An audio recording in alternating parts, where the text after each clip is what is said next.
Good morning, everybody. Dennis Engelbrecht with the Family Business Institute and our series, Digging Deeper. Thanks for coming in today. So today I want to talk about trying to stay one step ahead.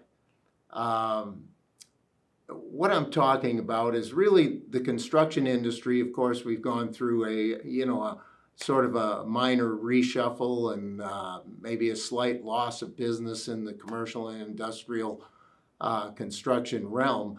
But really now the future again for construction looks really bright. I think ourselves we're predicting about a 3% increase in construction next year, and most everybody's got a very high prediction for 2023. So in thinking about that, we have to be thinking again in growth mode. And how do we stay one step ahead of that growth? And, first of all, to give us the opportunity, but secondly, to make sure that we don't wind up getting into trouble by taking on more than we can handle. So the answer to that is really in the word redundancy. You need to have some redundancy in your organization in order to react, grow, protect against problems. The biggest problem that all of us face is sort of that what happens if question. What happens if, first of all, as a leader, something happens to you? What does that look like, actually? Who could take your place? Who could take their place as you go down the line through the organization? And, so hopefully nothing's going to happen to you. But something does happen to somebody in an organization almost on an annual basis. Their mother gets ill and they have to move to Santa Fe to take care of their mother, or somebody gets a job offer that they can't refuse, and so people move on, and oftentimes unexpectedly. So think about this. What would happen if one of your top 2 or 3 project managers or superintendents, for example, all of a sudden left you, took ill, had to go take care of the mother, or took another job? What does that look like? What if you had to replace them on the key job that they're working on now? Who would be their replacement there? And then who would replace the replacement? And on down the line, I guess, because that can be a whole set of dominoes if one person's taken on something else for someone else and somebody has to take on their load. Even at the project management side, if you lost one of your key project managers or senior project managers, who could take on that load immediately, if not even in the long term, but immediately? And then, what I frequently see is the people that are supposed to be managing or providing oversight, business unit leaders or perhaps even location leaders getting pulled back in to actually run the work and then not being able to provide the oversight and management they're supposed to provide.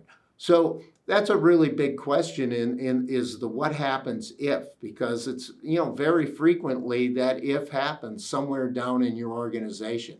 So coming back to my point is what you need to have enough redundancy so that if something does happen to somebody along the line, you can pretty readily visualize what that replacement looks like and what that series of events might be, and it doesn't look, that catastrophic or that problematic. And now even looking at the plus side of that, what if, you've got your normal full load of construction, and what if another great opportunity pops in the door? Who do you have that can handle that one additional opportunity that, could perhaps be the one that gets you into a new sector or just breaks that barrier of your new largest job or just breaks an overall revenue barrier that allows you to grow a little bit more? Do you have that capacity in your organization now? And probably the answer is you should always have enough capacity in your organization to take on the next thing. You know, we have this thing, it seems, in the construction world that everybody and every resource has to be 110% utilized at all times. But if everybody's 110% utilized, you really have no redundancy. You have no ability to run to a problem. You have no ability to take on the next thing. So try to take a really good look at your organization and think about creating that redundancy, having a little bit, just a little bit extra horsepower to take on the next thing. And if you do that, not only, are you able to be resilient if something should happen to somebody, not only are you able to take on growth, but you'll probably find that you're able to provide better oversight.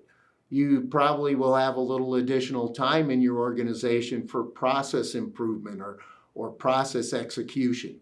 You'll probably have more time for training and development. And you probably have some older retiring folks whose institutional knowledge you need to download, and you'd have time for that as well. You'd have time to try to get that knowledge down to the rest of the folks in your organization. So again, kind of going back to the beginning, the point here is have some redundancy in your organization. Be always a step ahead in case you take on the next job or you have something happen. If you have that step ahead, I think you'll find that growth comes a little bit easier for your organization, and you also have less risk that comes when you do get overloaded or you do lose a key person and then you have to plug in the pieces that might not fit as well as they fit now. Again, Dennis Engelbrecht, Digging Deeper. Thanks for tuning in.